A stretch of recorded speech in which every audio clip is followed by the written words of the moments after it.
Hi, I'm Jimmy Wright, President of the Pastel Society of America.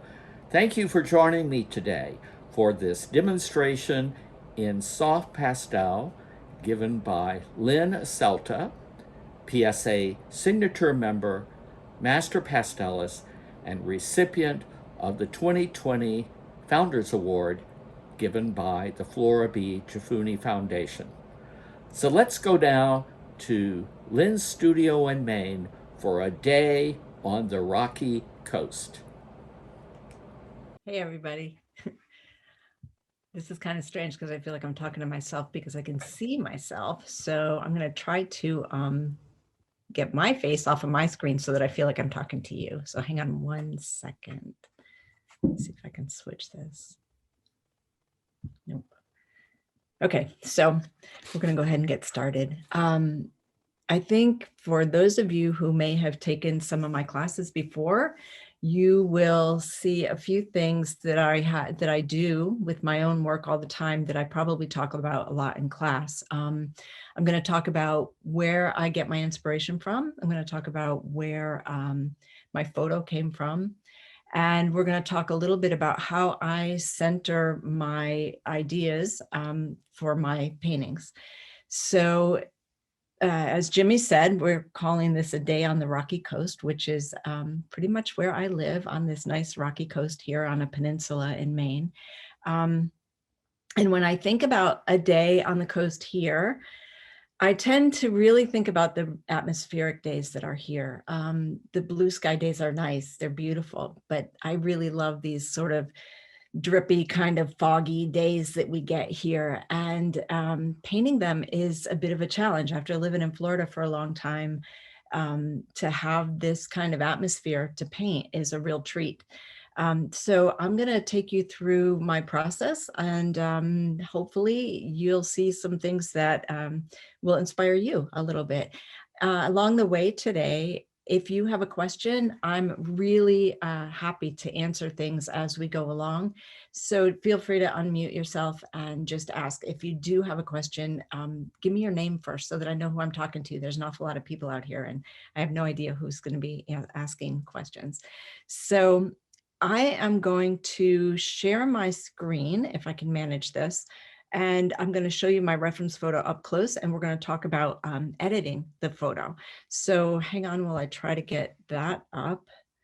Let's see. Can you see my reference photo? Is that on your screen? Yep, we can. Okay. All right. So when I was trying to figure out what to paint, I kept going through, I have thousands of these photos, and I kept going through one after another and couldn't come up with something that I really wanted to paint for you. And so the other day, we had a rainy day and I went out driving around and I found this particular image. This is actually next to a construction site. If you can see my cursor, there's construction debris sitting around out here. But what I really loved about this was this little tiny cove that sort of sits down below this outcropping of rock. So it reminded me a lot of the way that these coves feel to me here. They're kind of sheltered and tucked in and hidden in and amongst these large boulders and large rock formations. So what I like to do when I'm coming up with my format for my painting, when I'm coming up with the color choices that I make for my painting, is I try to focus in on one particular word that describes this scene to me. And the thing that I thought about here was, like I just said, that sense of being sheltered. I like that word, sheltered. It kind of makes me think about this area of the painting where I have these rocks that are down below. It makes me think of the way that this big outcropping of rock sort of curves its way around the view of that. So my focus for this particular painting would be that word sheltered. And what are the things that I can do to make somebody look at that painting and feel that sense of this little area here being sheltered from everything else. When I think about it, this is the area that's kind of getting pounded by the waves. And this area here, where this big, tall vertical is kind of it sort of braces the shoreline in front of this. So that to me right here is going to be an important component of this painting. It's going to be the part that I look over to get down into this piece of the painting so that I can feel like I'm sitting down in here in this space that's sheltered by all of this strength of this particular rock formation. So there are some things that I like to do when it comes to choosing a format for my paintings. This is something that I talk to my students about a lot. I feel as though the format of your painting is really important. There's rectangular formats, there's panoramic formats, there's square formats, vertical formats. Each one has a personality of its own. So with this particular painting, I have to decide which of those formats is going to allow my eye or the viewer's eye to come in and take a seat here. I tend to work with a lot of square formats, so that's kind of my go-to, but I don't really think that for this particular feeling that I want to get across, that that's going to be appropriate. So let's take a look at a few of those, and I'm gonna see if I can use my editing tool here and my crop tool, and we'll move this around a bit. So this is a standard format, a standard rectangular format. The standard rectangle is something that we find at frame shops. We find it in our paper choices. It's very classic. And this could easily be a very classical type of painting here on the coast. You know, I can bring it in the same proportions, and it looks to me to be a very sort of typical Maine type painting. The square format that I like to use is nice, but I think that it focuses you in one spot toward the middle because all your sides are even. And so it's pushing your focus into the center of the painting. But I really want to get that sense that this is protected, it's sheltered. And so I want to know that there's more out here to the side, that the ocean is larger. So that's going to factor in, because that big expansive ocean is what's beating up against this little area here. So by cutting some of that off, it takes away from that feeling of the immensity of the ocean, the size of it. So I'm going to go back to a free form thing here, and I'm going to go back to the original. And what I'm going to do is I'm going to start taking out the things that I think are not necessary. When I look here, the amount of sky here is equal almost to the amount of ocean, which means that I'm deciding which is more important in my head. So I'm going to cut down the size of the sky, and I'm going to pull it down. And I think I'm going to pull this up just a little hair here. And now I've got this sense of this big wide ocean. I almost feel like there's still too much sky here. So I'm going to pull it a little bit further. And I think I'm going to pull this left-hand side in just a bit, because this is a really strong shape, this rock here. And I don't think I want my eye going directly to this rock. I want my eye to go here. So this has water all the way around it, and it makes for a strong shape. So I'm going to pull this in a bit.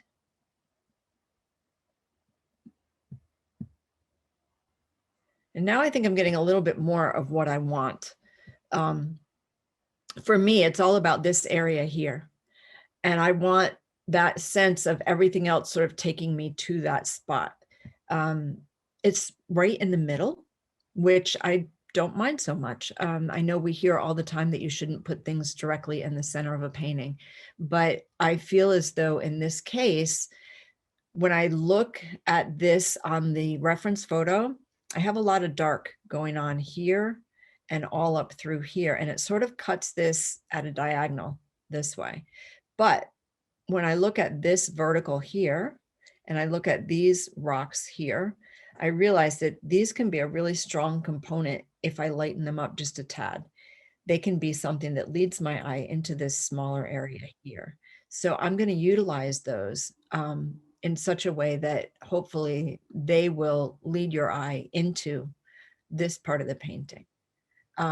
So this is how I think about the way that I set up my composition. I use a word or a phrase or something that I want to convey, the story that I want to tell with my piece. And I set my composition up according to that. I try to eliminate the things that are not necessary to that particular narrative. If I feel as though there's too much sky, that just gets eliminated. If I feel as though I need to move something around, that may get moved or eliminated as well. But it all needs to revolve around that notion that ultimately when somebody sees the finished painting, that they get that same feeling that I had. So I'm gonna go ahead and stop the screen share here. This is the format that I'm gonna be using to paint on today. And we'll go back to my, my easel. So hang on and let's stop this. And let me get you guys back on here. Okay, now we're back. So that gives you a little bit of an idea of how I go ahead and I play with my compositions. I think for a lot of us, when we are taking photos, we're sort of composing on our own before we even get started.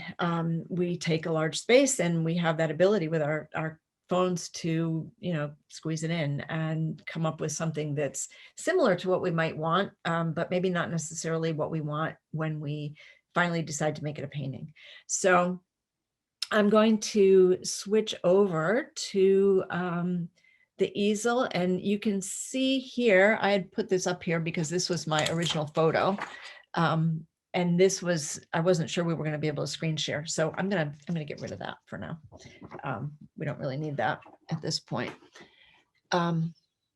So let's see. Corey, can we maybe spotlight the easel? Will that work? Or are we doing that already? There we go. Okay. Okay. And I apologize for the little bit of a skewed angle, but I can't reach this side of the painting if I don't do that. So, so as I go along, I'm going to be sort of talking you through the way that I set this up, and I'll do the underpainting for you. And then we'll probably take some questions, take a little break, and then I'll get to work. So what you can see here now is sort of the beginnings of this piece. I've got my reference photo tacked up here. That's something that I'm doing basically just for you and for me to get started. When I work, I have a tendency to use the reference photo just as reference to kind of look back and forth to at the very beginning of the painting. But then as I get further into the painting, I ignore it completely, because once your marks start working on that surface, the colors that you use, the marks that you make are different from what you see in your reference photo.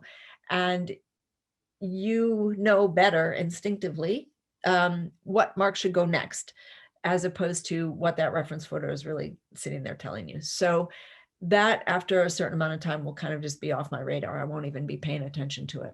So what you see on my easel right now is what I like to call indicator marks. I generally take a hard pastel, and I'm just making marks on here to kind of get the feel for the flow of the painting, to get the feel for where I want things to be. I'm realizing that some of the marks that are on this side are very faint, where these rocks were coming in over here. So I'll darken those up a little bit for you to be able to see those.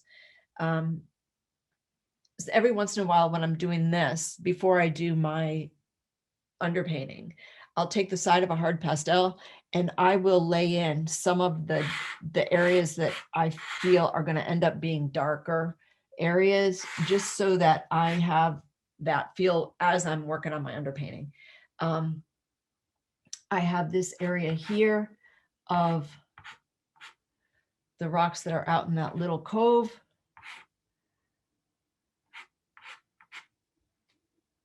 And I'm leaving, this is a lighter area that I think is going to become important as we go along.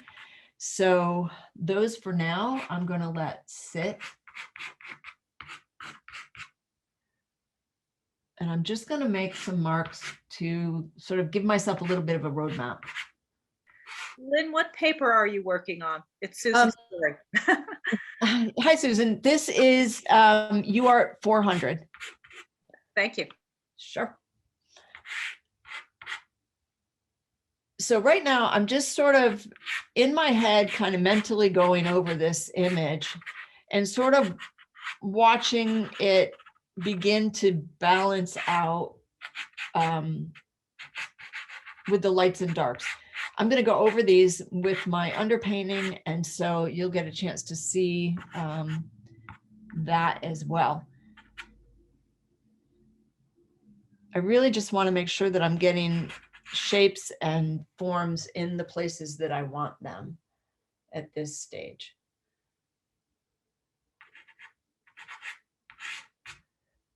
And it's really as basic as it gets right now.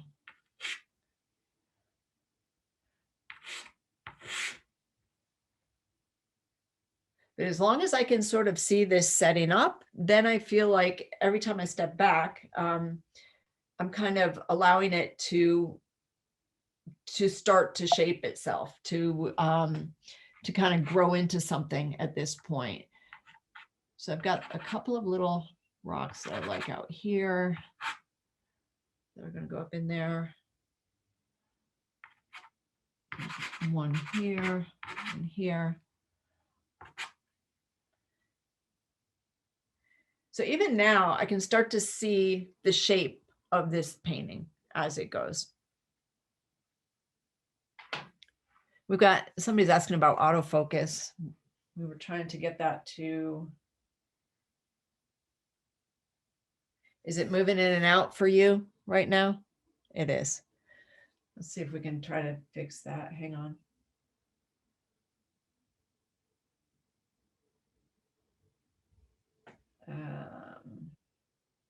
No, Corey, what do you think? Yeah, I don't think we're able to get that off with Zoom. Okay, I apologize for that, you guys. If anybody has any ideas about how to get that off of my iPad, let me know, but it's not, once it's set up with Zoom, it's not wanting to shut the autofocus off. So we'll do our best. So right now I've got this much on here. I have just some indicators of where things are. I don't know that you can see, it's really faint, but there's a line up here where the horizon line might be. And actually, because this is sort of a foggy, misty, rainy day, that may just be obliterated. It may just end up being something that is more implied than actually there. So at this point, this is when I would start to work on my underpainting. And I want to start at that point to think a little bit about color. So what I like to do is, starting with that word sheltered, I start to think about things. I've got some notes up here. These are usually what I do in my head. I have these contrasts that I set up. Open and vulnerable, this area, as opposed to strong and solid here. Those are two things that I feel are going to be important to this painting. That notion of this being wide open and very vulnerable, and this being the solid piece that braces it. Because of that, I think I also want to set up a situation where I'm working with sort of warm versus cool. The cooler air, the cooler water off into the background, and the warmth of this big solid shape to the right. So I'm going to kind of go opposite that with my underpainting. I'm going to work with a cooler, bluer underpainting in this area here. And I'm going to put a warm underpainting here. And I'm doing that so that it kind of plays off of your eye once I flip it and switch it with the with the painting itself. So I see a few questions coming up in chat. So let's cover those before I start with the underpainting, and we'll get those answered. So let's see. What do we have here? What pastel did I just use? No, that was not charcoal. Somebody wanted to know if that's charcoal. No, I used a hard pastel. It was a Caran d'Ache cube. Let's see if you can, I don't know if you can see it here. Can you see it? It's kind of big. It's a dark, kind of dusty violet color. Somebody's asking how large the paper is. The paper is about 12 by 24.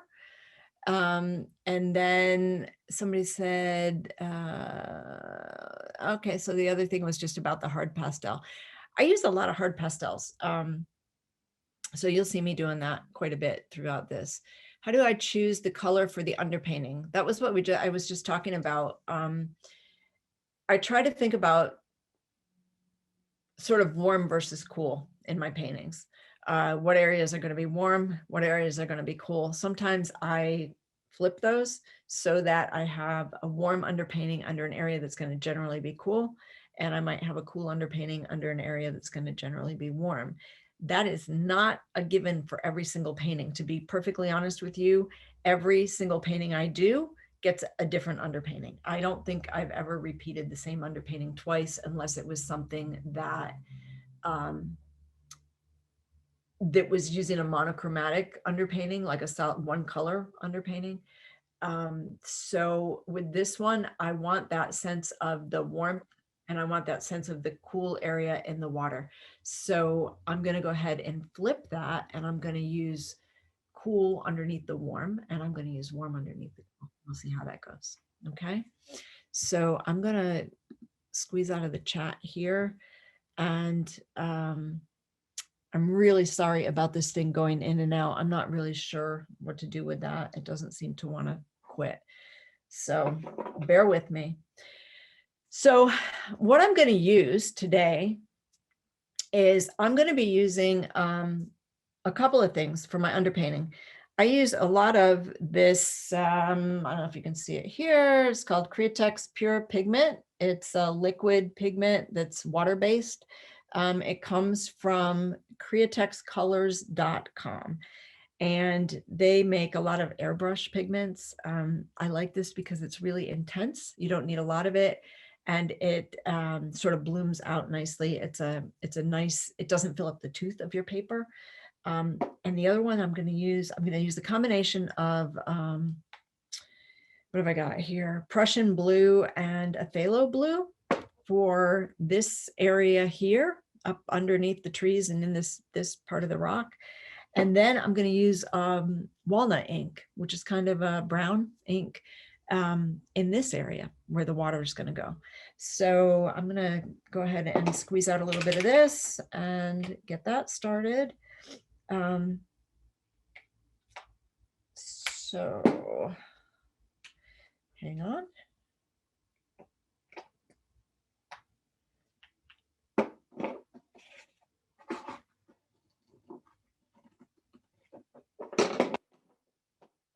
Twisted the cap on my water a little too tight and I can't get it off. There we go. Okay.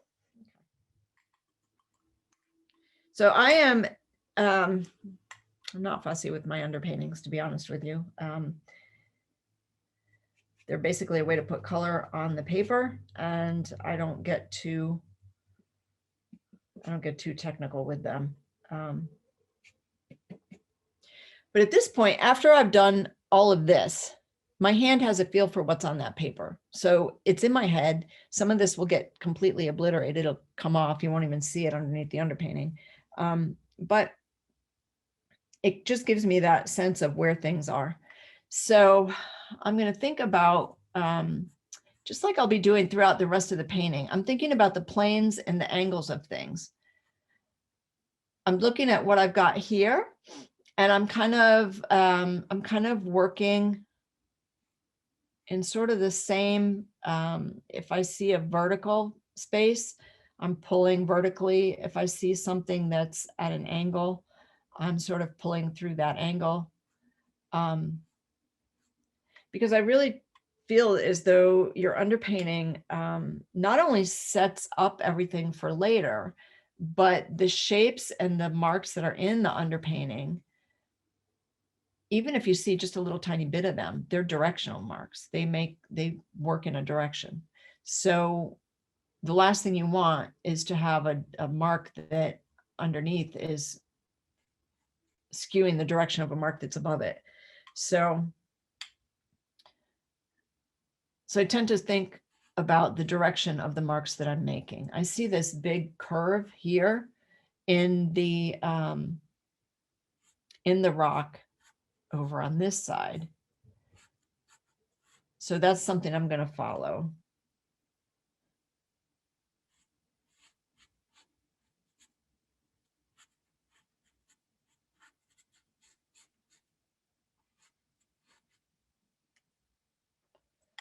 And as I paint with this, like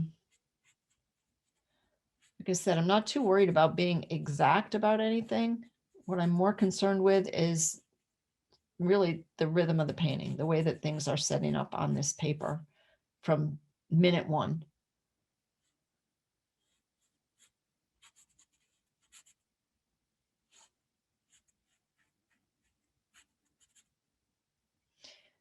And where I see an especially dark, an especially light rock, oftentimes I will put something really dark so that the lights that I use over it will really pop out.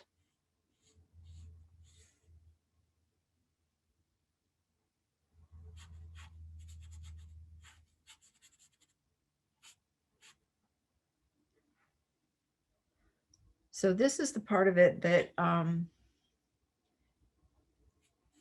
that as I get further into the underpainting, I'm sort of double checking in a way the composition. If something needs to be moved or changed, this is the stage of it when I try to work that out.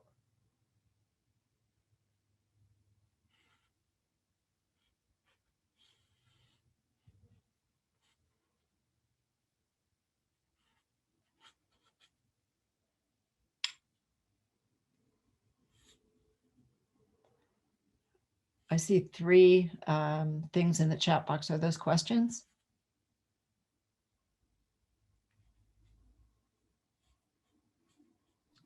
We had some people asking about your underpainting medium. It's the Creatix Pure Pigment, I believe you said.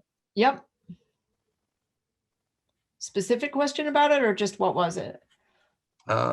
See, and someone is asking the paint value, if that's a 0. What do you mean? The paint value? Yeah. I'm not sure what you mean by paint value. As you know, darkest dark, I'm assuming. Oh. You mean with what I'm doing right now, will this be the darkest value that I have on my painting? Is that what the question is? I'm not really sure what the question is. If whoever typed that in, if you want to unmute yourself and ask me. Don't be bashful. This will go, one of the things that I like to think about when I'm doing an underpainting is I kind of look to see what I feel is going to be like the shadow color in those areas. So there's whatever I'm working on with the underpainting, that will end up being something that sort of sits in the background. So it not only does it help to unify the painting, but it becomes sort of the color that you see underneath everything else. So whether a lot of it gets covered up or a little bit of it gets covered up, it still is a value that is important to the painting.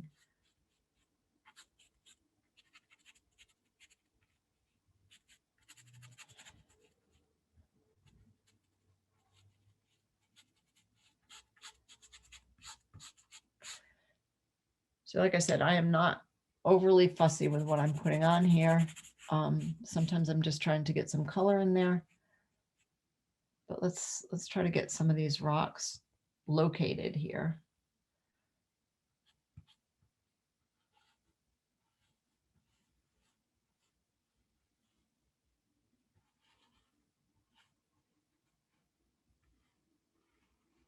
Do I paint every single rock that I see? No. I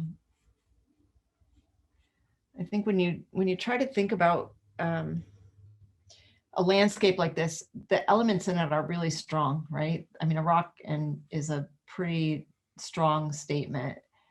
And to get fussy with them, I think in many ways is it sort of takes away from their strength. So so try to think about just the overall shapes of them rather than trying to figure out details of them. The things I'm concerned about are they wet or dry or dark or light because of that? That makes a difference. So let me tell you, painting, reaching over this thing is interesting. I feel like I'm leaning and I'm not exactly sure if I'm crooked or not here, but. Lily Yao is asking, do you delete the pigment with water or use it direct from the bottle? This is, what I'm using right now at this moment is just the water out of the bottle. So this is a really strong pigment, and directly out of the tube is this right here. You see that really dark, intense color there? That's right straight out of the tube, or the bottle. But what I've got right now is just here. I think you can, it's just the water from it. So I'm going to switch now, and I'm going to use some of the walnut ink on the watery part here. So I think what I want to do is I want to sort of describe where the waves are going to be with this. One of the things with painting waves, I'm not a wave painter, but I've seen enough waves in my lifetime that I realize that there's ways that they curve and ways that you see shadows and things on the waves. But I think what I'm more concerned with in my paintings is the action of the waves, the way that the motion of them is described. So, and as a compositional factor as well. So I'm going to sort of give myself just, I guess, I don't know how I would describe it. Sort of some movement here.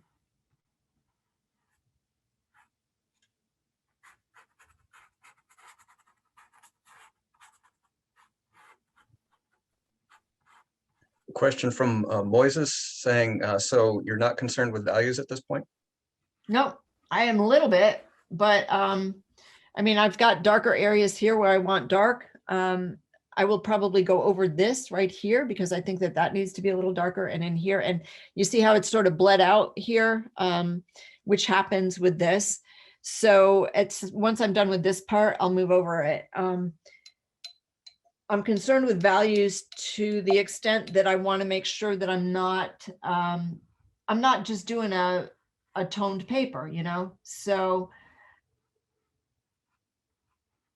some of that is going to, you know, some of that is not going to be accurate, the values, because just the nature of the inks that I'm using.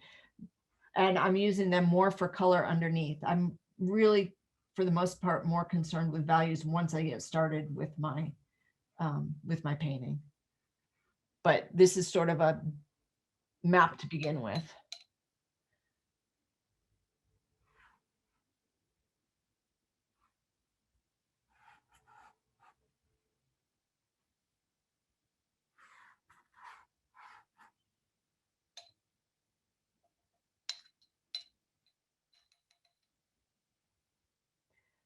So let's see.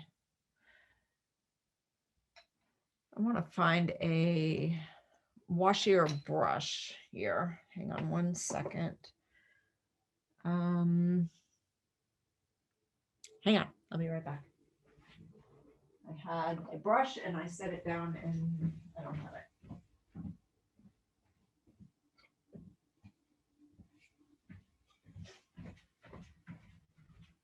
Okay. Sorry about that. So I'm going to just play with some of this ink and kind of wash in a little bit of the walnut ink, a little bit of both of these up in the top here, just so that I've got some color underneath, which looks excessive at this point, but I'm not too worried about that. I'm going to let that go underneath anyway.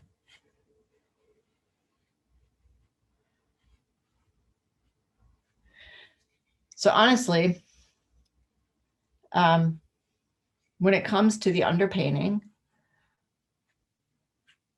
like I said, I'm basically trying just to get color in there. It's not exactly anything that you can look at, whoops, right now and jump on and say, oh my God, there it is. Sometimes they are. Sometimes when I'm working on a large piece, I'll get pretty particular with the underpainting. Sometimes I'm really concerned with the values in the underpainting. It just, like I said, it just depends on the particular piece. I think with a demo, you get kind of concerned with making sure that everything is going to fall into place quickly. And so when it comes to being specific about it, I'm less so than I would be with a painting that I'm doing in the studio. I tend to take a lot more time with studio paintings than I do with plein air paintings or anything else, just like most people.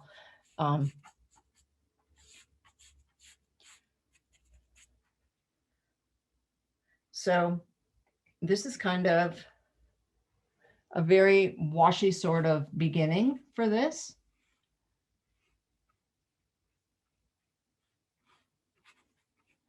But you'll be able to see how it evolves.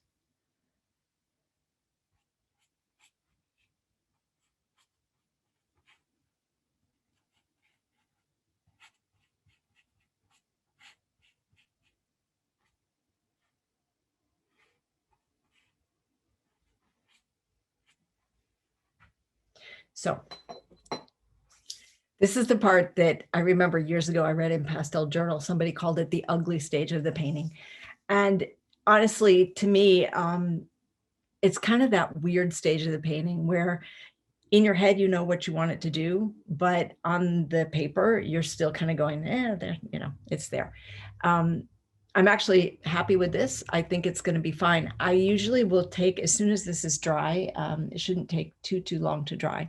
But usually what I'll do is I'll go back in over it after this stage and I'll sort of make indicator lines again. I'll sort of carve out where I want forms to be.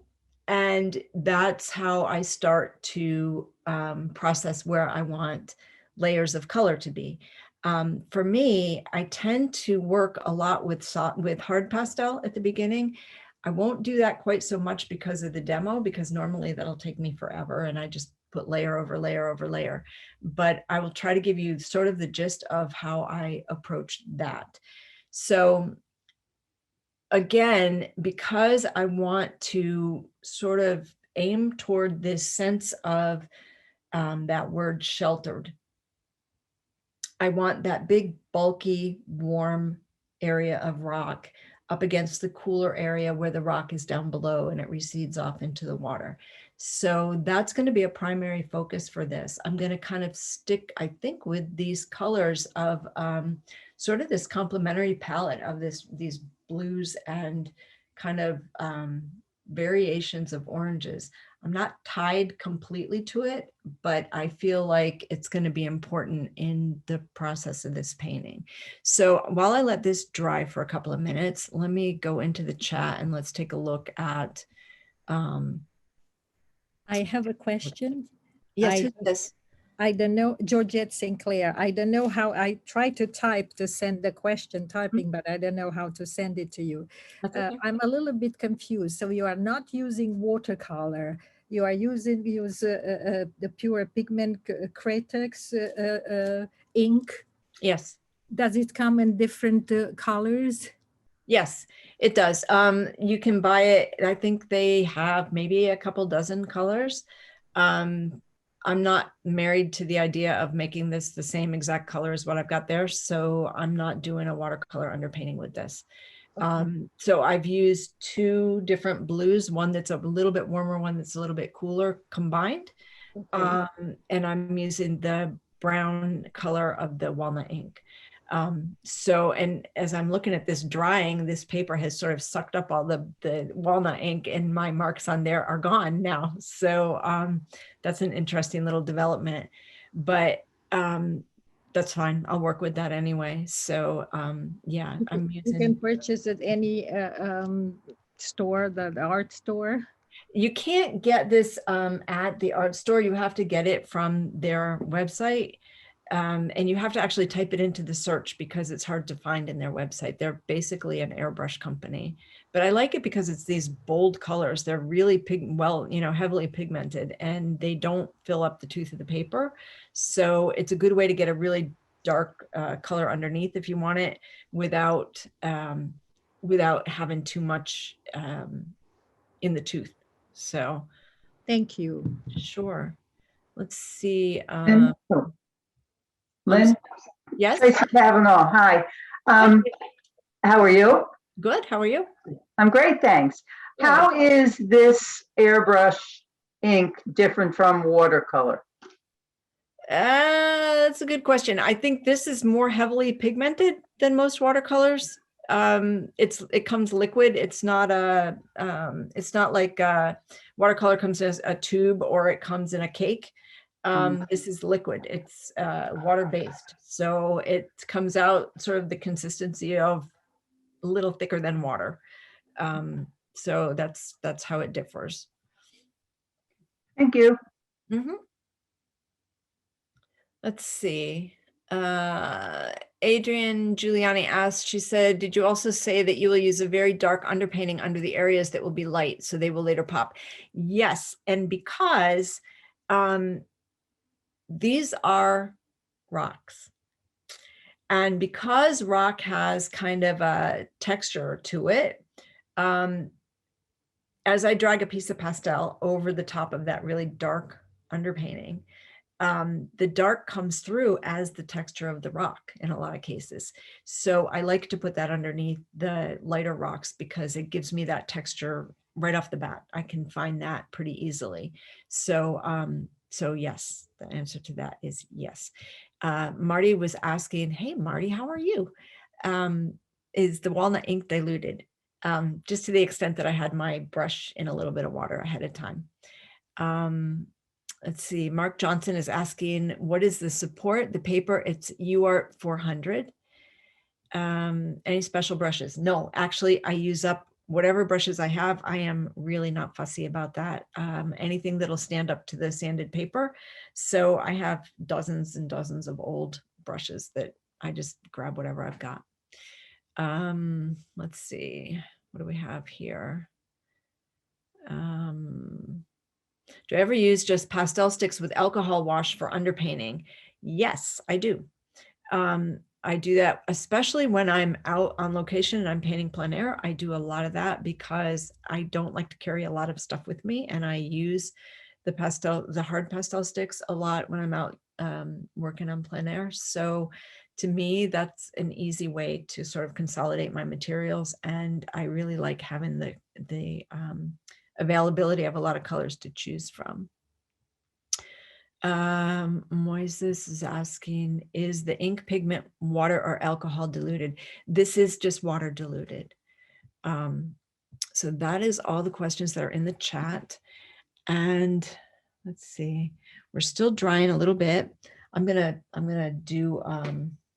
pull a no-no. I think I'm gonna just tap this a little bit in the spots that are really wet. just to get them a little bit dry so we can move on with this. As it's drying, you can see these are coming back out, some of these rocks that were in the background. So those will be nice to see again. I'm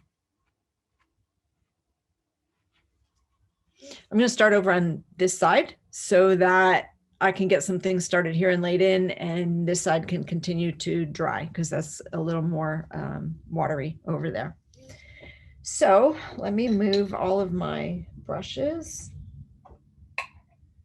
and get these things out of the way, and we'll get to painting.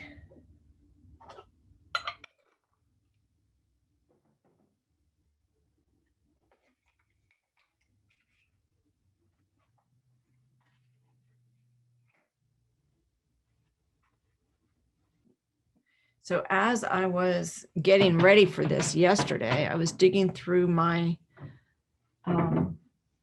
my old pastels looking for things to replace ones that were missing and everything else. And I came across some cool, really big unisons that I had. So hopefully we get to use those today. So I'm going to go ahead and I'm going to start with making some more of these, what I call indicator marks, with a hard pastel. And I'm going to lay those marks back in on top of what I see here. So I'm going to kind of map out where I want some things to be.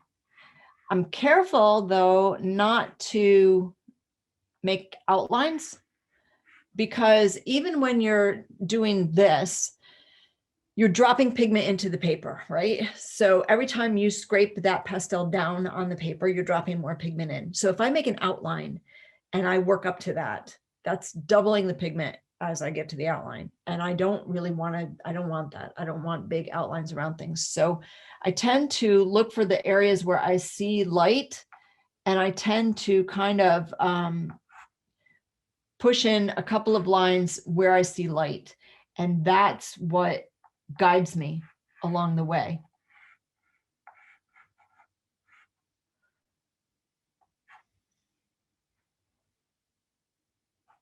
So I'm kind of looking for the edges of form, the places where I see that sort of light happening.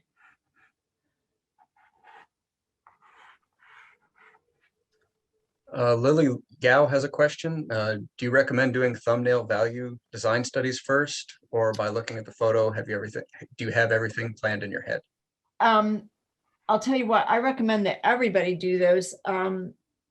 There comes a point where, like, I used to do them for everything. I had sketchbooks all over the place full of them. I think after all these years, you get to a point where you kind of feel like you just want to dive in. And sometimes I don't pay as much attention to that anymore. But I do think that everybody should be doing those. I think, you know what I really like to do them with is, and if you're one of my students, you'll hear me ranting on this all the time. I like to make different formats and try out compositions within those different formats just to see which one feels best for that particular painting. To make sure that it's kind of going along with the sense that I want to accomplish. That, like for this one, that sense of being sheltered. I didn't want a regular, normal, rectangular format because the sky was too big. It just looked like you were sort of out there in the middle of everywhere and you weren't concentrated on this one spot. So, so those thumbnails would help with that. They would allow you to really explore those different formats as well. One of the things that I often will tell people is that when it comes to a format, like choosing a format for your painting, you know, so many times we go in and we use a piece of 9x12 paper because that's what we have. We can frame it easily, but the reality is that we don't frame every painting that we do. We frame the ones that are good. We frame the ones that are, you know, commissioned. We frame the ones that we feel are worthy of a frame. And so if you're not framing every single one of them, then the idea of creating a painting that everything about it speaks to the sense that you're trying to get to, in this case, that sheltered idea, that's a really important thing. I think if this had been just a typical rectangle, it wouldn't give it the same effect. So that's the kind of thing that I think comes into play with the thumbnails. You can do a lot of that sort of experimenting with the thumbnails, as well as trying to lay out your composition and your values. So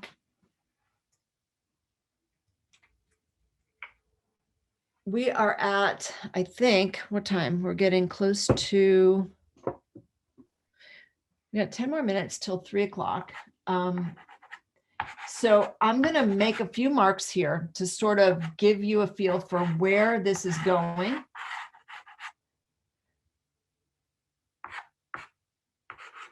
And I think at 3 o'clock, we'll take a little short break so that you guys can get a bit of a break, because you've been sitting there for an hour at that point. And we'll take like 5 minutes at 3 o'clock, and then I'll really dive into this in the last hour.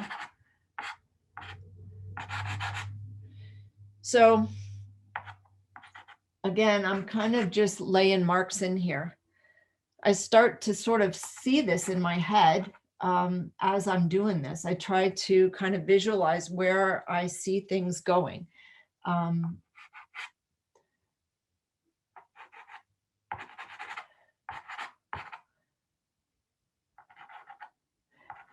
always kind of think of my paintings as, you know, this is pretty literal for this particular painting, but sort of as if they're coming out of a fog. Like as I start to paint more, I can start to see more of the bones of the painting.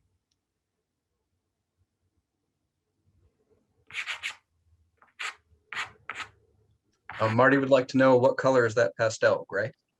This is, no, it's a very pale blue.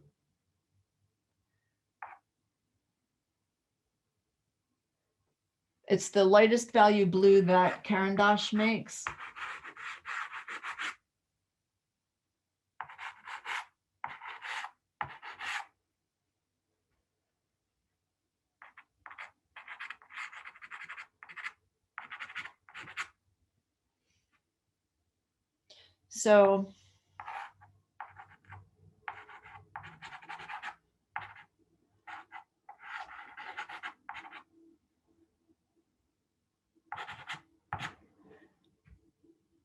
So what I'm doing here is I'm kind of trying to, if you can sort of look from here to here, and you can sort of see how it's setting up, where things are going to be, where the light's going to be. I like to figure out where I can see the light right off the bat, so that I know how that sets up compositionally. I think what I'm going to do is we'll take, what time is it now? I think we're just about 2:55. 2:55. Let's, this is a good spot to take like just a quick break. I'm going to take maybe 5 minutes.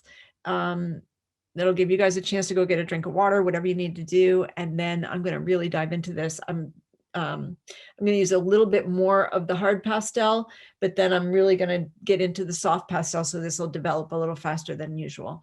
So let's do that. Let's take a little 5-minute break, go get yourself a glass of water, get comfortable. And then when we get back here, I'm going to really start to paint. So if anybody's got, I've got a couple of questions here. We'll answer those. Jerry, press the screen of your iPad. I tried it, but it's not doing anything. Is the Caran d'Ache, is it the Caran d'Ache that's water soluble? The Caran d'Ache is the hard pastels. It's these. They call them cubes instead of hard pastel. I don't know why they call them that, but I have a lot of those. Let's see. Okay. Yeah, I'm looking for this lock button on the edge of my iPad, and it's not coming up because the iPad is on Zoom now. So it's not, but maybe during the break, I'll try it and see if I can get it off of there. And So let's do that. Let's take 5 minutes and I will be back here in 5, and so will you. So I'll see you in a couple of minutes.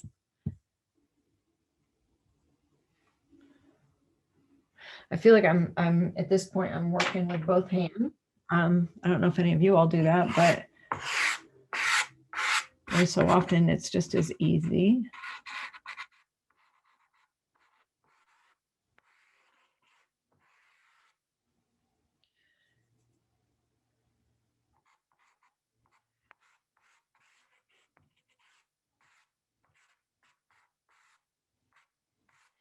So I've kind of more or less eliminated the this horizon line up here. You can see a little bit of where it is.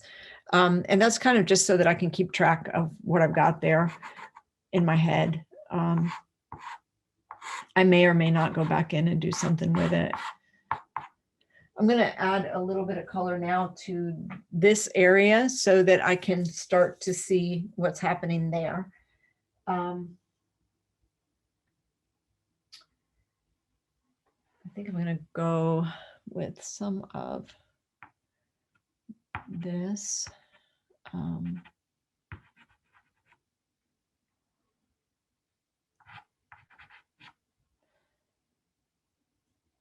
I think this is a really interesting sort of a dark area here. So I want to get that established in a minute. One of the things that people ask me a lot about painting the rocks here, and I always think about something that I was told a long time ago about the form of rocks. It kind of reminds me a little bit of, if you've read Carlson's Guide to Landscape Painting, his discussion about angles and planes, and rocks are loaded with that. There's the part that the sky lights up and illuminates, the part that's at the top of the rock. You can see here or here or here, this. And then there's the angled planes of the rock, which are sort of a little bit darker and a little bit richer in color. And then there's the sides of the rock, which are generally the darkest parts, the parts that are in shadow, the parts that are several values darker than the rest of the rock. So those are things that I keep in mind as I'm working, and I'm trying to kind of carve them out. One of the things that I do when I'm working on rocks is I think about, just like when I was starting the indicator lines, I think about the way my hand would feel as I'm skimming over the top of those rocks. Sorry, I keep bumping into my thing here. I try to think about the way that this rock would feel. Would my hand come down this way and then a little bit straighter? I think about the surface of those rocks. Those are the things that I really want to pay attention to as I'm painting them. It gives me a better feel for the sort of unpredictability, I guess, of the surface of a rock. I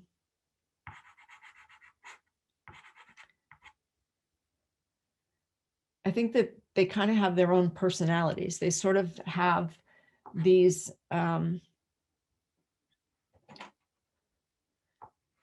shapes that are unique, each of them. So it's important to kind of keep track of those shapes and to think about what exactly you're seeing.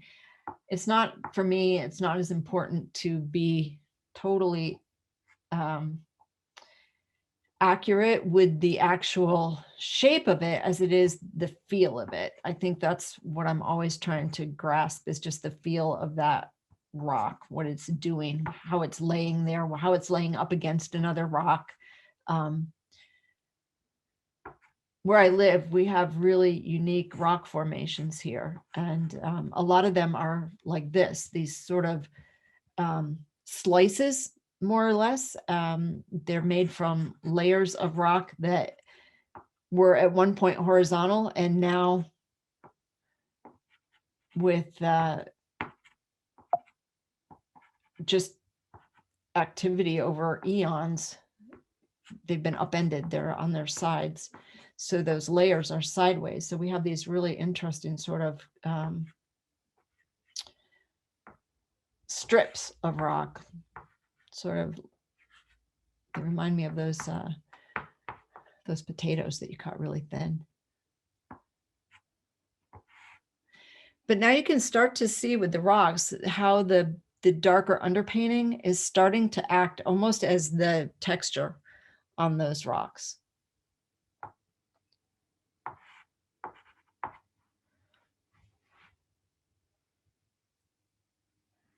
One of the things I want to do is to kind of lay in some more of that water. It's really scraggly right now, and it's, for me, I like to be able to see where everything is ending up on this painting as I work. So I'm gonna try to lay in a little bit of the a little bit more of these lighter areas where I see water foaming up a little bit.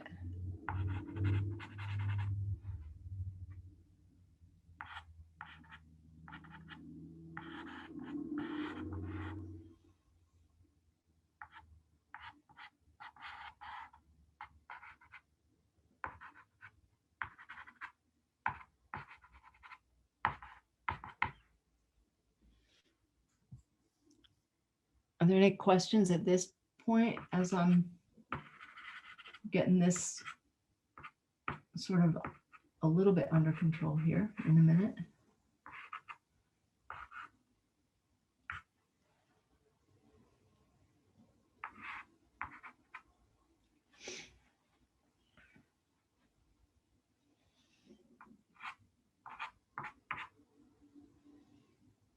Is that still a light blue? Excuse me, blue? That I have in my hand?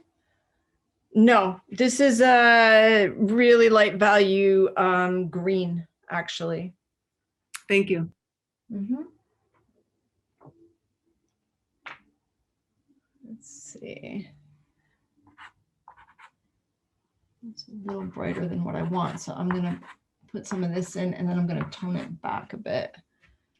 Cynthia's asking, is that lightest light water blue? I'm sorry? What Cynthia was asking, is that lightest light water blue?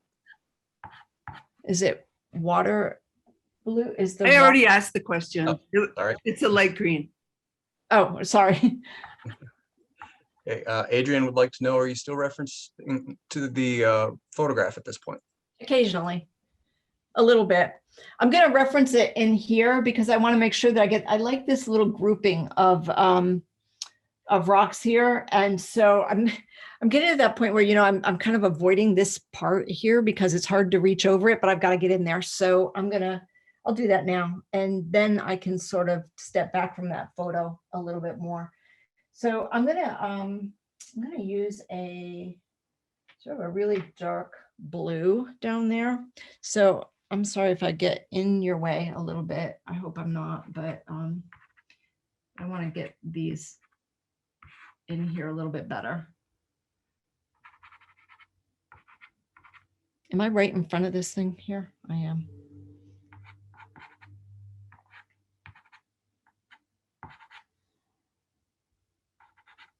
This is where I really wish I could use my left hand more, because it would be so much easier to be able to do that for you, but hang on. Let's,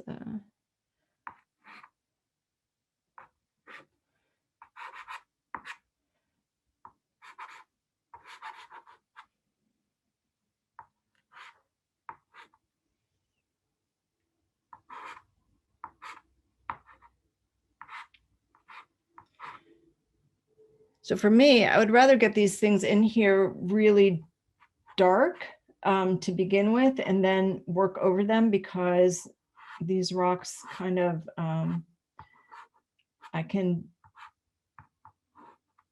back that value down a bit as I go.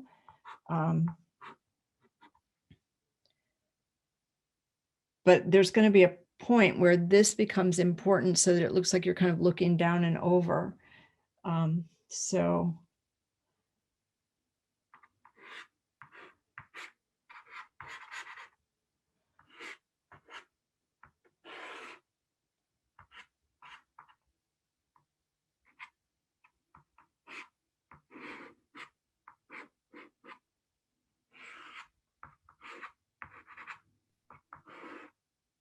Marianne would like to know, is that black? no, this is a really dark value brown. So it's not quite black. This is a really rainy day, so a lot of the values are darker than what I normally would use, and there's a lot more contrast to them. But I want that sense of that rainy day. So this is sort of, it's almost it is kind of a really dark brown. Lily is wondering, is the light source still important if it's a cloudy and moody painting like this than on a sunny day? Yeah, it's very different. On a sunny day, there would be a really direct light source, you know. You'd definitely be able to see where that light source was and what was happening. This is sort of, on a day like this, it becomes more of just an overall kind of light, so that it doesn't have a lot of, there's no cast shadows really. There's a shadow like behind here because it's just there, it's not getting any light at all. But it's much, much different than on a sunny day.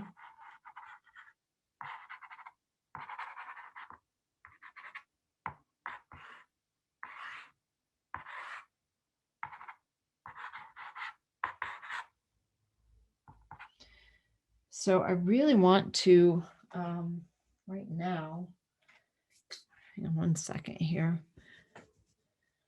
I really want to address this water so that we get a sense of that pushing back into space there.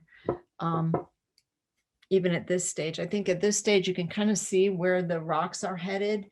I haven't touched anything up in here yet, but I want this to start to recede back. And because there's a lot of the same color going on here, it's just kind of coming up at me, and I don't want that to happen. So I'm gonna work over some of this with a really light value green, I think. And I'll see if we can pull this out. I want to sort of lighten up the sky a bit up here.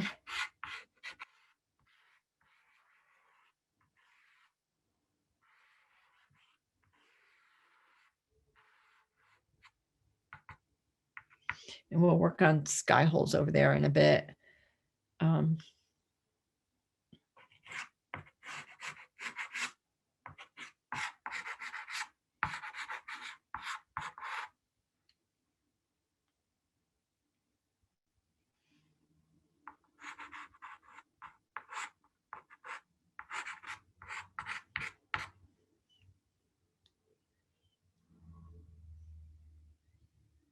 Let's see.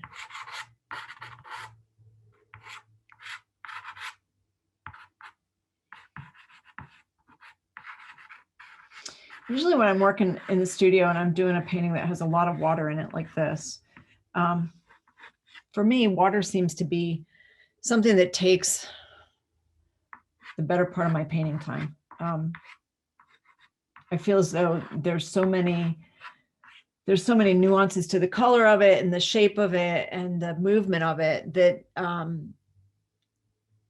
that I tend to take a long time with the water part. And I always find it difficult when I'm having to do a painting and I've got a time constraint on it with the water, because I feel like I kind of want to get the essence of it in there so that you can see it, but I also don't want to rush it. So I'm going to try to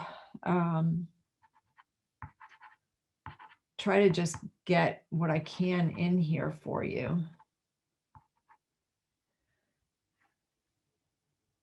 so that you can at least see sort of what's happening with it.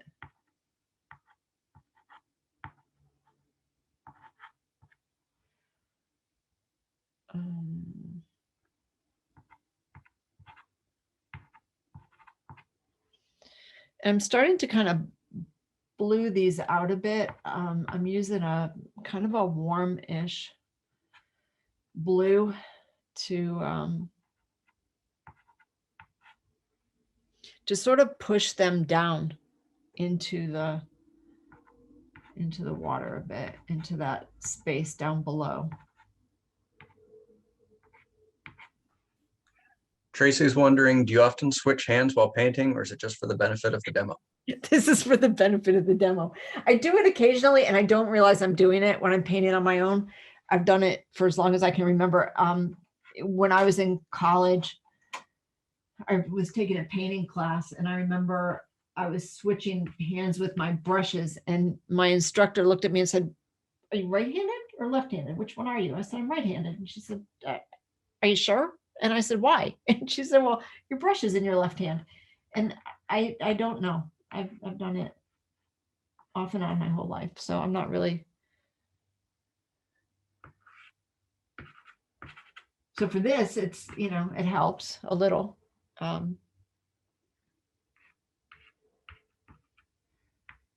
I go back and forth. Tracy wants you to know it's still an amazing demo.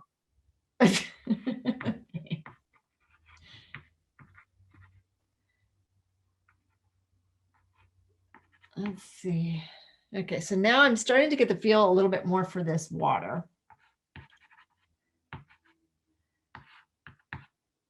One of the things that I find with this walnut ink, because I use this quite a bit on paintings when I've got a lot of water in them, I like the play of the warmth underneath the water because I feel like it gives you that sense of space of movement within the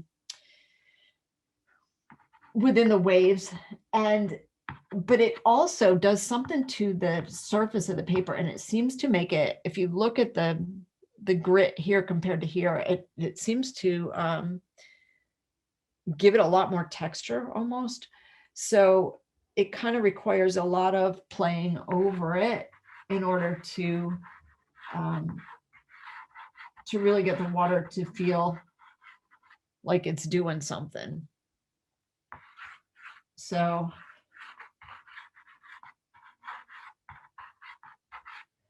there's a lot to be done there. How are we doing time-wise? We're at 3:30 almost. So I'm going to start working up in this area and down in through here and trying to get some of this a little better established. I think as far as the water goes, I think I'll come back to that in a bit and kind of clarify some of that. But I think I want to get some of those rocks a little better established. So what I'm going to do is I'm going to take a look at, again, like I said before, the warm areas and the cool areas. And I see a lot more warmth here than I do down here. And at least this is where I want the warmth to be. So I'm gonna set in some cooler. This is a cooler brown. I'm gonna add some of these little rocks down here.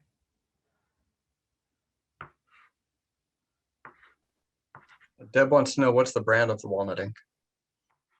It's a good question.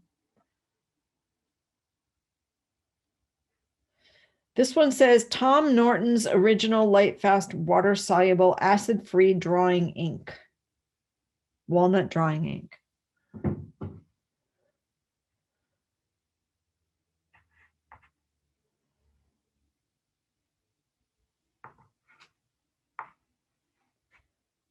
Okay. Kitty says that warm and cool water looks beautiful. You certainly captured the moment. Oh, thank you. I'm feeling a little not so friendly with this right here, right now, but I'll get to that at some point, but thank you. Let's see.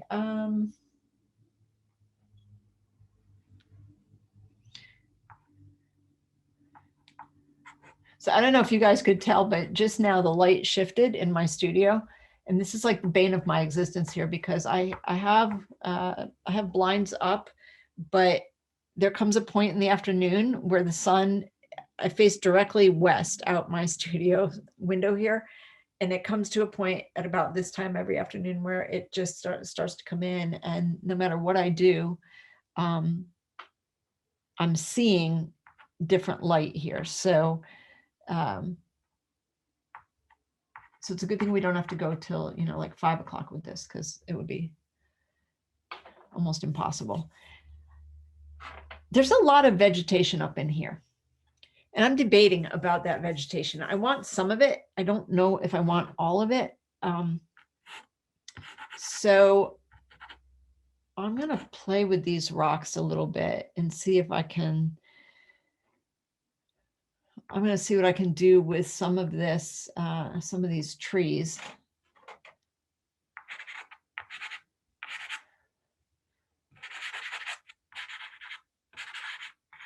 I'm going to see if I can add a few sky holes and things just to sort of break this up here a bit.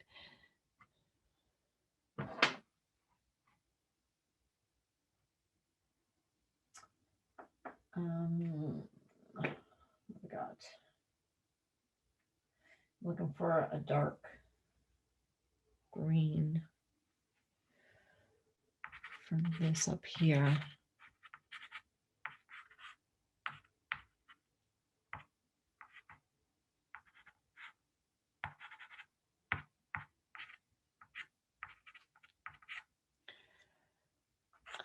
Put this.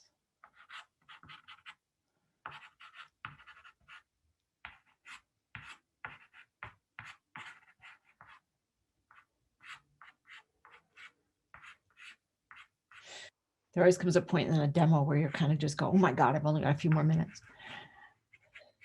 So no, that's gonna like get into my head pretty soon here.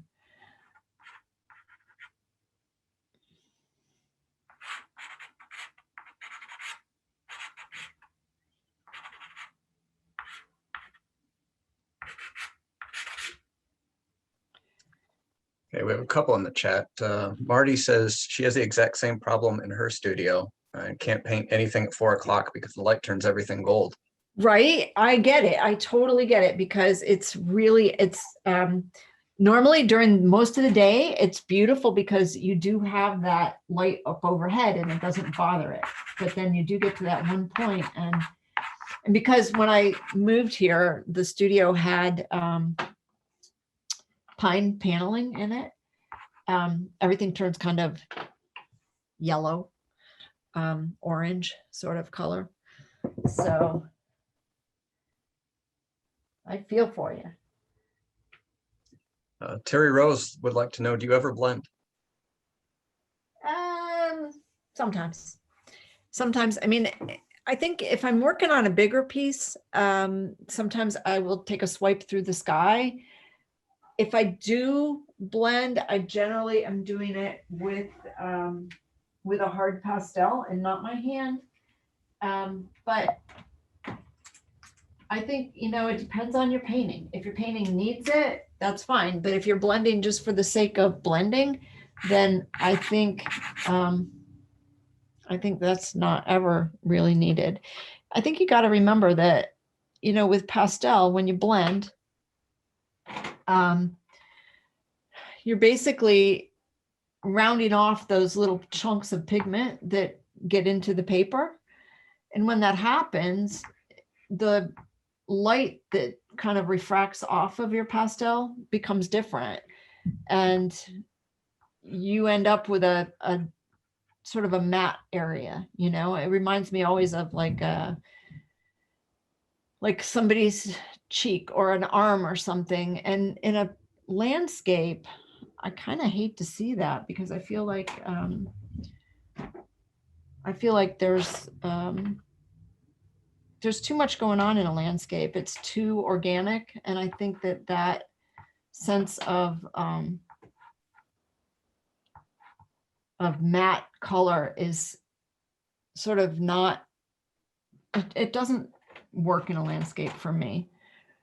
If I've got all this stuff going on and all this texture and then I blend somewhere, it looks like it's part of somebody else's painting stuck in there. So I tend to kind of avoid that when I can. Mina is asking, are you going to separate the horizon from the water, or is the water going to disappear into the horizon? I'm thinking at this point that I'm going to separate it just a little tiny bit value-wise, but not much. I think that it needs to, I think it needs to kind of work its way in there together. Adrian says it already looks so beautiful. Thanks, Adrian. And Mary Ann is asking, will we be able to see the finished piece eventually? Yes, I will finish it and I will post it somehow, somewhere with PSA so that you can see it. Yeah, because, you know, sometimes you do a demo and you don't really like where it's going, but I sort of like where this one's going so far. So I think, yeah, it's definitely going to get finished at some point. And Marty says, I love all the colors in those rocks. Oh, thank you. I think there's always such a long way to go. You know, you wish that a demo could feel like it's almost done. And I don't know that I've ever done a demo that finished in my entire career. I think I've always kind of gotten part way there with it, but.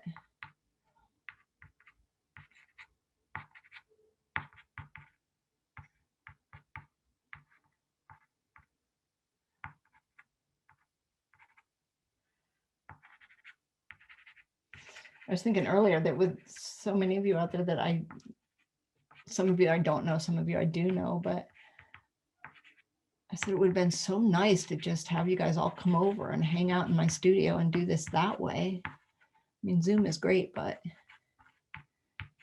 be much nicer to have you all over here.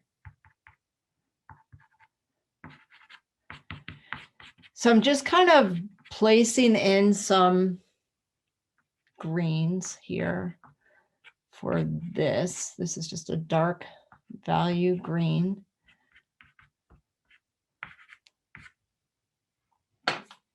And I'm gonna use some hard pastel to add to this.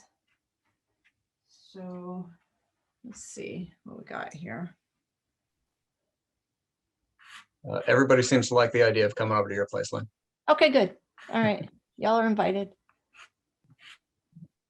Be so much nicer.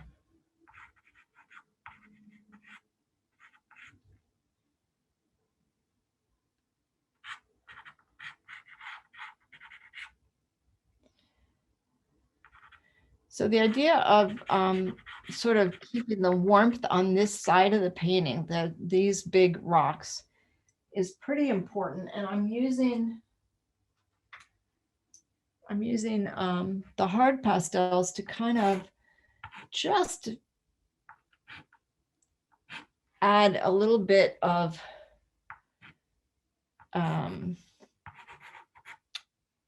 do I want to say it, to make these rocks a little bit more solid looking, so that you can see the shapes of them more.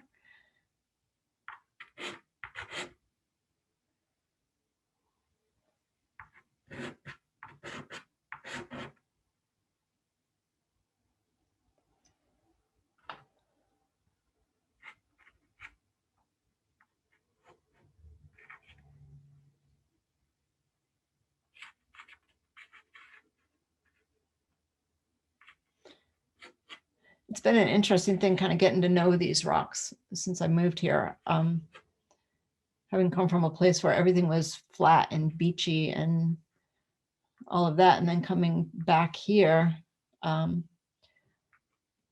know, you get to know the subject matter that you paint. And I think that's been one of the the most interesting things to try to get to know how these rocks set up and how everything sits together in a landscape like this, because it's a complex landscape. It's got a lot going on, and it's a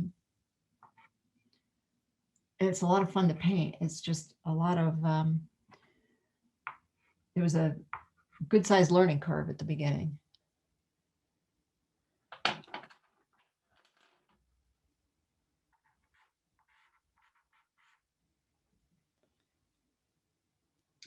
Mina says, everything looks so dramatic, the rocks in the ocean. Where would you like the viewers to focus the most? What I want to do right now before we finish up is I want to remember I was talking about that word sheltered, and this was the area that I wanted everybody to go to. So what I want to do before we, what do we got time wise here? Hoping I got enough. 20 minutes left. Okay. So what I want to focus on in that 20 minutes is really carving out this area here and pushing this area down into the water a little bit more. I've got it nice and dark, but when you think about that kind of a day, there's like off spray from the water. And so that's going to be shifting the value of these just a little bit. And it's going to be backing them off into sort of a bluer kind of a color. So I'm going to sort of try to define the edges of these rocks here and try to get that pretty well established before 3 o'clock. And I'm going to try to push this back in a little bit. But to do that, it's going to require that I do a little bit more on this water here. So I'm going to try to get some of that sort of pushed in there. I want to find, let's see.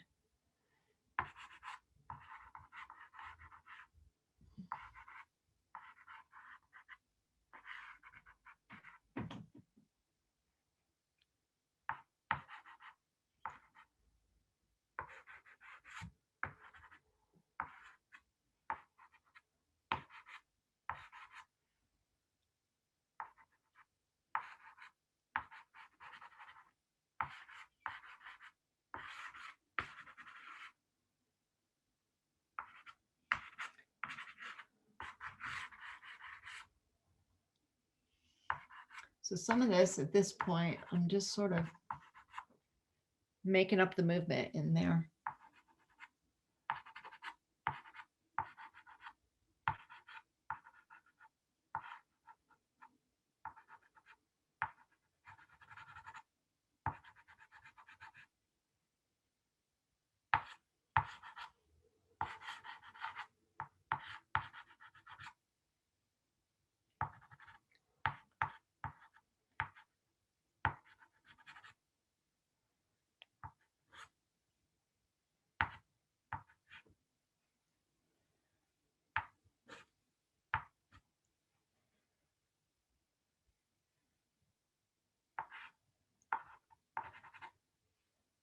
So when you think about it, this is sort of a gray, sort of not exactly a nice, pleasant day. So there's wave action out here. There's a lot of movement in the water, but I've got these really sharp edged rocks here, and I want to soften the rocks below, but I also want to soften the water below, because these big sharp edges here, they're nice if it was a clear day, but it's not. So that's something that I have to go back in, and that's where your hard pastels can really come in handy for something like that, to kind of push your edges back.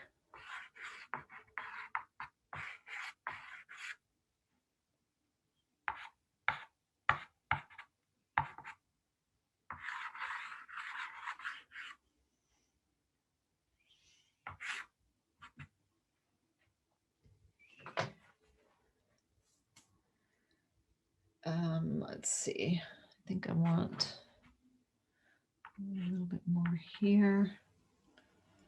And I want a little bit more up here at that edge.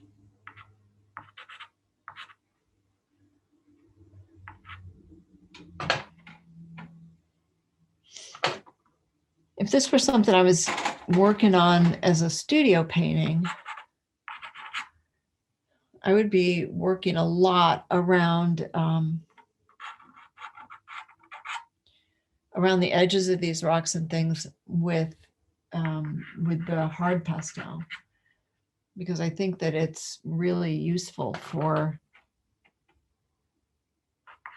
defining those sorts of shapes when you want something that's not really grainy. Like with this paper, it's kind of granular, and so the soft pastel is going to leave a different kind of a mark. And I think with the harder pastels, I can sort of cross that line maybe from hard edges to soft just by running over the edges of them a bit. Whoops, oops, sorry. So I want my hard edges to be here. And I've got paper showing through here, which is kind of, I sort of like it, but I think it's got to go at some point. So I'm going to go ahead and I'm going to sort of work these edges and these waves a little bit with, this is a, I don't know if you can see this or not. It's a gray, but it's kind of a warmer light gray.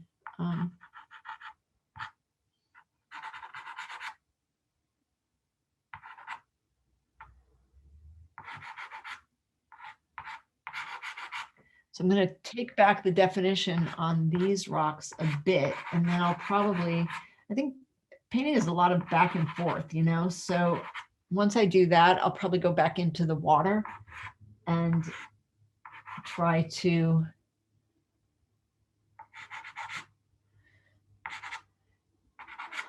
soften some of that up as well, but with a different color.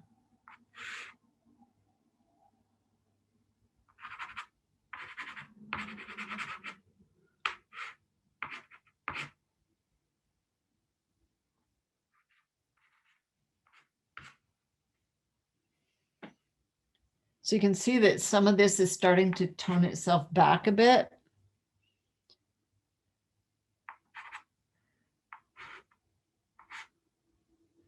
It's a little too much.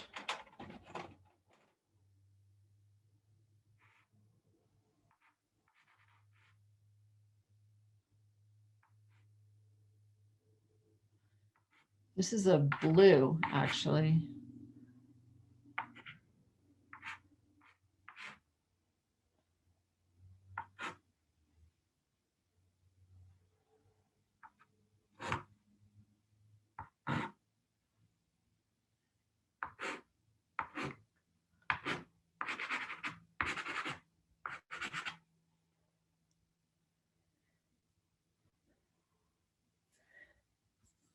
Let's see. I see a question popping up on here.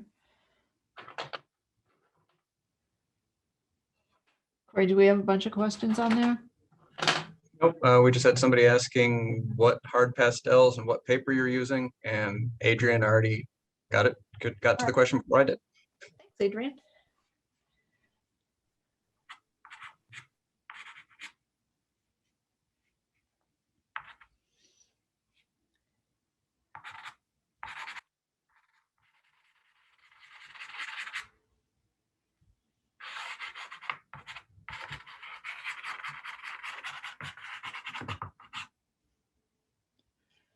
Let's see.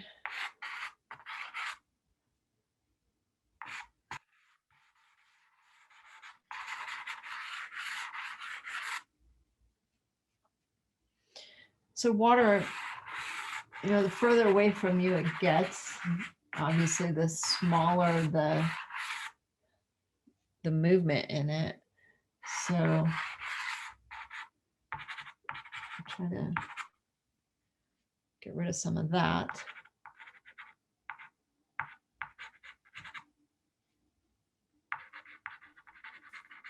Julie wants to know, do you select your palette before starting the painting? You know what?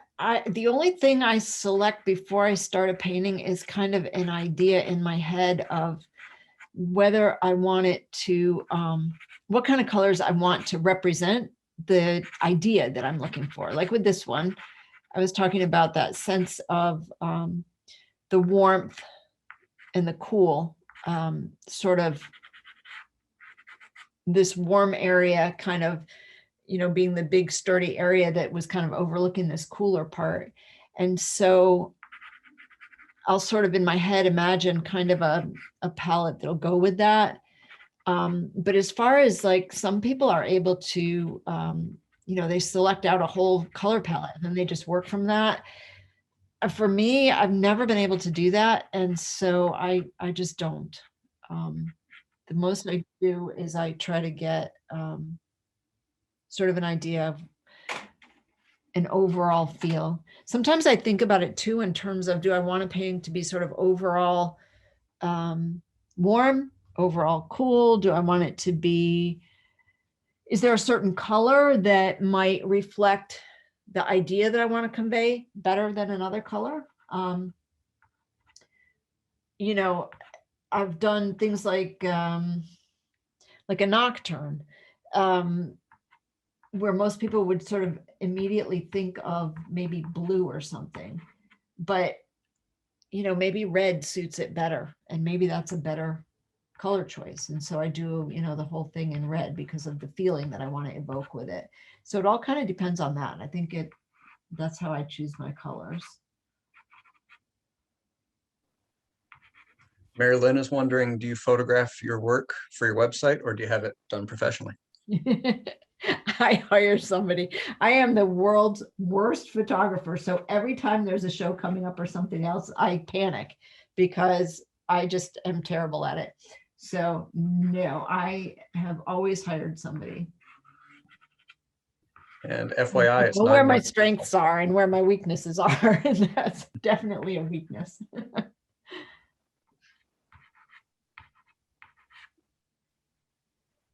So for all of you who are able to do that yourselves, man, I pat you on the back and then some, because I wish I could.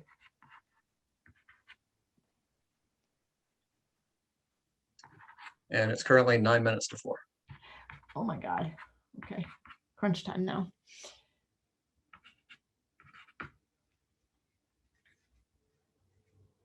So let's see. Let me take a step back here and take a look. So I'm pretty happy with the overall sense of the painting.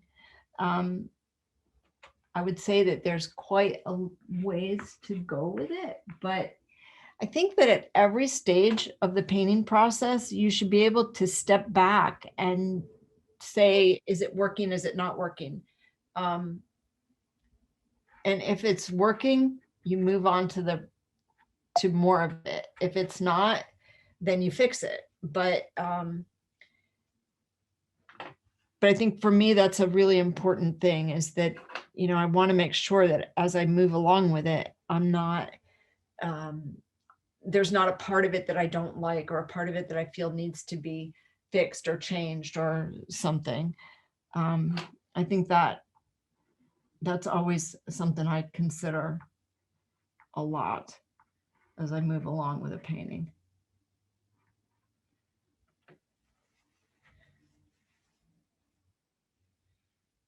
So I'm thinking about these edges here.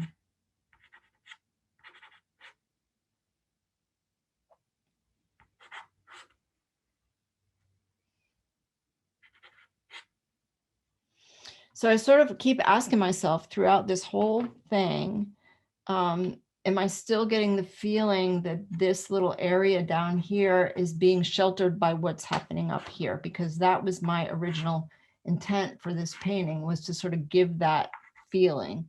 So it becomes really important as I get further into it to be sure that I still have that notion, that I haven't changed it because the painting has changed, or that I haven't stepped away from it just because all of a sudden I'd make a mark and I think, oh, that might be better that way. I think when you do that, it's like chasing the light in a plein air painting. All of a sudden you're chasing something that wasn't there originally, and now you have to make up for it, or you have to really change something else within the painting. So by evaluating all the way along, you don't run that risk.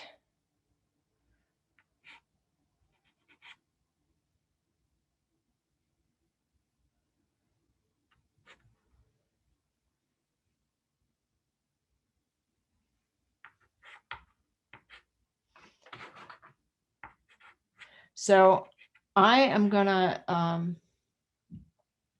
think because we're getting so close to 4 o'clock, I'm gonna go ahead and I'm gonna stop here. And I will take some questions from everybody, and then I'll finish this at some point and post it for you. So, whoops, I bang into this again.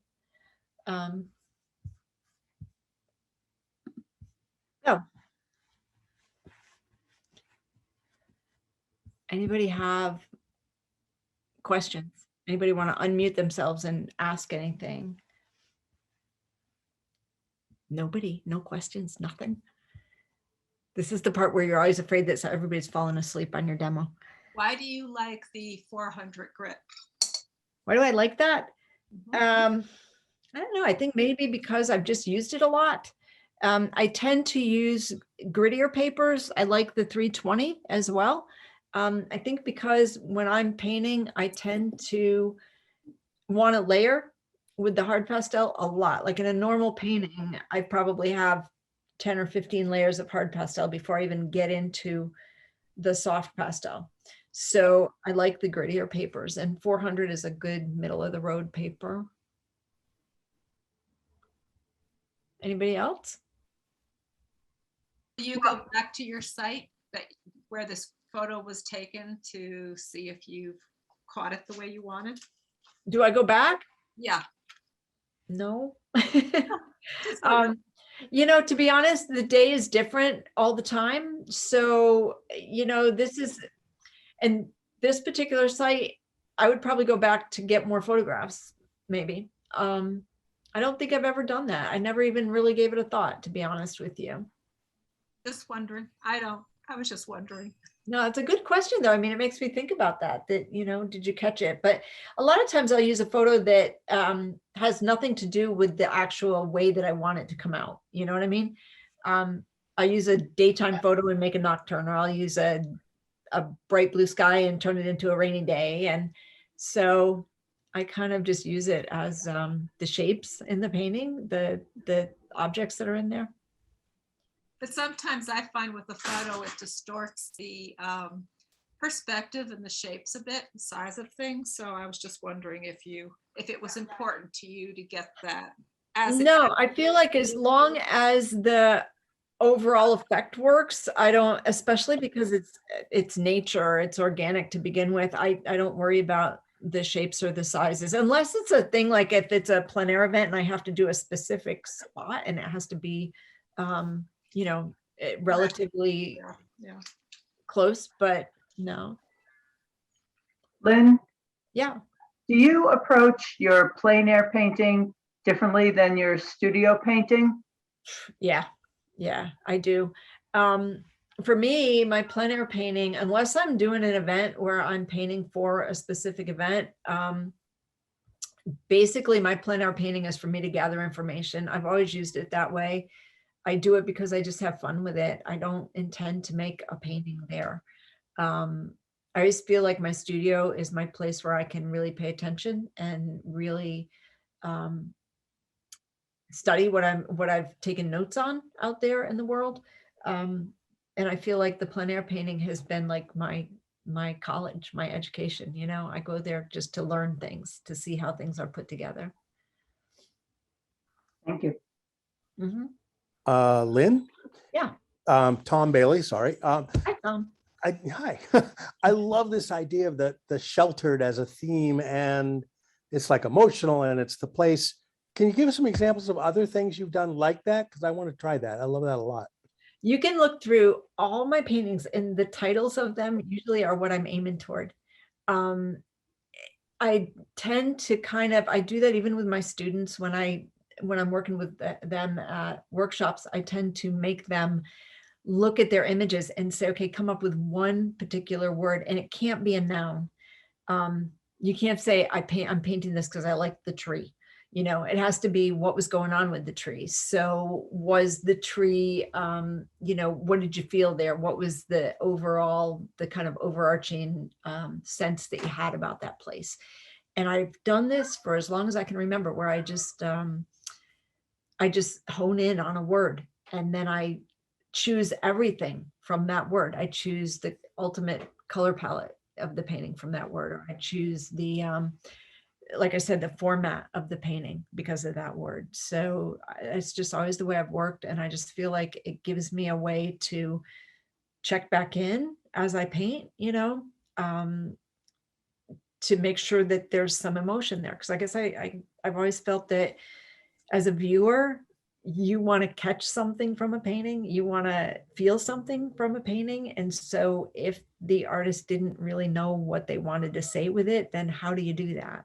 So I figured it would be easier to just kind of aim toward some word. I always tell my students that I read somewhere, you know, paint in adjectives, not in nouns, and it helps a lot.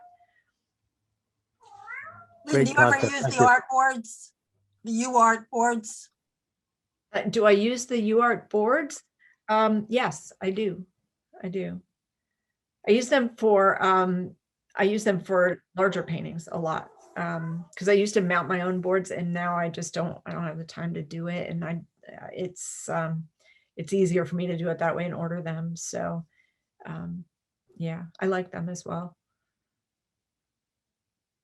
I noticed, Mikhail, you said my cat is meowing. I know he's sitting over here next to me. They're they stay in the studio a lot. Lynn, Anybody else? this is Marty. How long do you usually spend from start to finish on a painting like this size? Oh God, you know what? That varies with the painting. There are some days when your painting comes out like you don't even know how it showed up, and it comes out quick and it's done. And then there are some times when you labor over it for days on end, and then it goes in the bin. So that's a hard thing for me to answer. It's different for every single painting. I've done little tiny paintings that take me twice as long as a great big painting. So it's hard to answer that. I had a question. It's Adrienne Giuliani. Hi, Adrienne. Hi, Lynn. I'm wondering if you feel like you're being led by the piece when you're working, and if so, if sometimes you may have some surprises as to where you end up, or if you have that very specific idea in your head and then you achieve it all the time in that way. I think it's a little of both, Adrienne. I think honestly, like I said, you know, there comes a point where I stop looking at the photograph so much, and I just kind of work with the marks that I'm making. And so there are times when I just want the overall feeling to come out. That's the only thing that's important to me. So do I get lost with them sometimes? Yeah. Sometimes especially if I'm doing a place or I'm painting a place that I've really not gotten to know well, that happens a lot. And in those cases, sometimes I just take off, I just get rid of all my references and I just do whatever comes out. And I follow whatever the painting says. But other times I have this idea in my head about what I want it to look like and what I kind of want to accomplish with it. And that's where it goes, you know. But I think it's like anybody. I think, you know, once you start, you have to listen to the painting as well. One stray mark in a painting is going to inform all the rest of the painting, you know? So I think I think you have to listen to the painting in a lot of cases. Lynn, what do you do if you feel you've gone too far? Do you ever brush off some of the pastel, or do you just move on? That's a good question. That's a tough one. You know, I don't tend to brush it off. If I've gone too far, I tend to prefer to use like a kneaded eraser and push in and pull it out, because I feel like if I brush it, I'm creating a space on the painting that has a different surface than the rest of the painting. Sometimes if it looks like it's a big problem and I might be able to do something else with the painting to change it somehow to make it work, I'll do that. Kind of depends on the painting. I think there are times when you just get to that point and you overdo it and you redo it and you redo it and you try to fix it and you try to fix it and finally you just go, forget it. I'm taking my whole life on this painting and I got to put it in the bin and it's got to go sit in the pile, because you've learned what you had to learn, and now maybe you need to start it again and do it in a way that makes more sense this time. So Perfect. anybody else? I think we're past our time, aren't we? Lynn, can I ask one question? This is Kathy down in Yes. Florida. Which Kathy? Hi. Hi. Kathy, you- Toronto Kathy? I don't see you on here. Oh, yes, that's the Toronto Kathy. Yes, Hey, Kathy, how are you? I'm recovering from my booster yesterday. Oh, God. Good for you. Moving along. You painted for years in Florida, very successfully, beautiful artwork. You are now painting very successfully in Maine, beautiful artwork. Other than subject matter, color, etc., are you still painting the same, or have you changed drastically different given the very, very different subject matter that you're working on? That's a really good question. You know, I feel like because the landscape here is so organic that I can be a whole lot freer with my mark making, which I really, really love. I felt in that kind of in the landscapes in the South where there are a lot of horizontals. There were a lot of sort of soft things.